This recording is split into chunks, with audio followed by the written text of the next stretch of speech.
Cricket और javelin throw में बहुत गहरा नाता है। जेवलिन थ्रो का एक्शन क्रिकेट में बॉलिंग के साइडवेज एक्शन से काफी मिलता जुलता है, इसलिए कोई बॉलर भाला फेंक खिलाड़ी बन सकता है और कोई भाला फेंक खिलाड़ी क्रिकेटर भी बन सकता है। पेरिस ओलंपिक में जेवलिन थ्रो का सिल्वर मेडल जीतने वाले नीरज चोपड़ा ने एक बार मजाक में कहा था, अगर बॉलिंग में मुझे कोहनी मोड़ने की इजाजत मिल जाए तो मैं भी आईपीएल नीलामी में शामिल हो सकता हूं।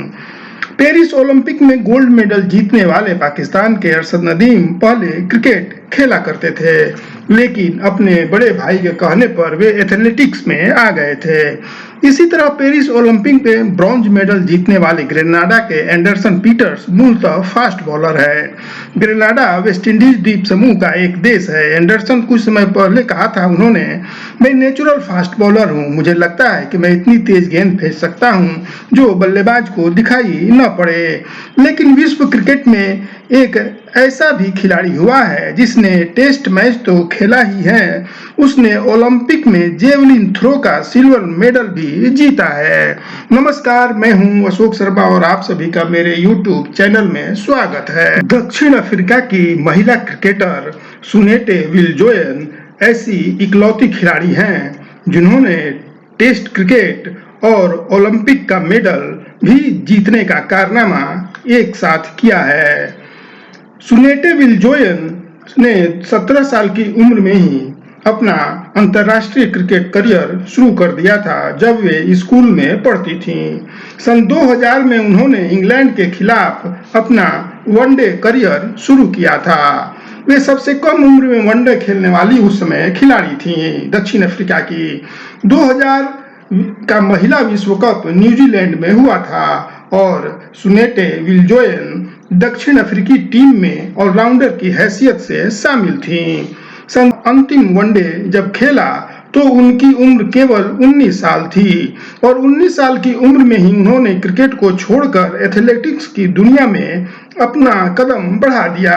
तब तक वे 17 वनडे और एक टेस्ट मैच खेल चुकी थीं। जल्द ही वे महिला जेवलिन थ्रोअर के रूप में उन्होंने अपना नाम कमा लिया और सन 2004 के ओलंपिक में जब दक्षिण अफ्रीका की टीम चुनी जाने लगी एथलेटिक्स की तो वे जेवलिन थ्रो खिलाड़ी के रूप में चुनी गई।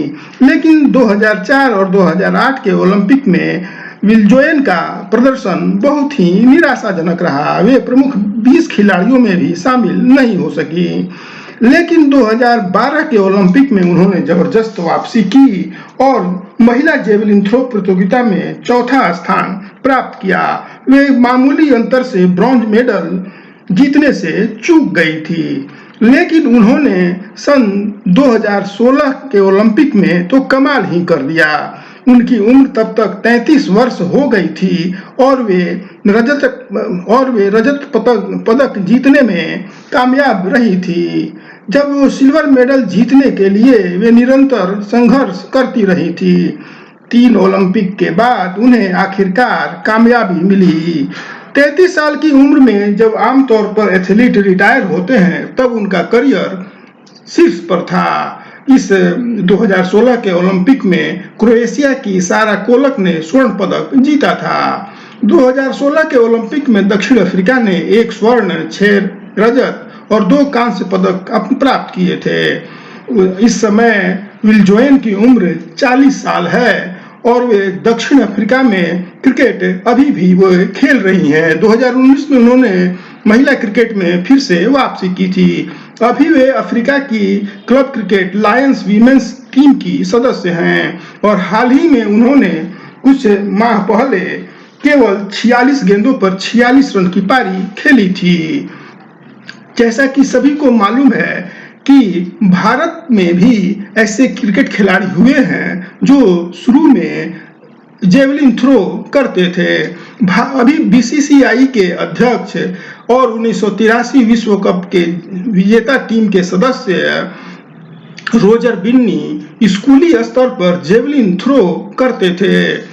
वे जूनियर लेवल पर उन्होंने राष्ट्रीय रिकॉर्ड भी जेवलिन थ्रो का बनाया था। आप उनके बॉलिंग एक्शन को देखेंगे तो ऐसा ही लगेगा कि उनका बॉलिंग एक्शन किसी जेवलिन थ्रोअर की तरह साइडवेज एक्शन की तरह है। कैरेबियन गेम्स में जिस तरह से और एक महिला क्रिकेटर हैं हैली मैथ्यूज जो वेस्टइंडीज की हैं, वे कैरेबियन गेम्स में बारबाडोस के लिए जेवलिन थ्रो में पदक जीत चुकी हैं। अभी वे क्रिकेट खेल रही हैं वेस्टइंडीज टीम की तरफ से और मुंबई इंडियंस टीम की भी वे सदस्य हैं। तो ये ऐसे कुछ खिलाड़ी हैं जो जेवलिन थ्रो और क्रिकेट में जिनका मिला जुला नाता रहा है। आज बस इतना ही, मुझे दीजिए इजाजत, नमस्कार।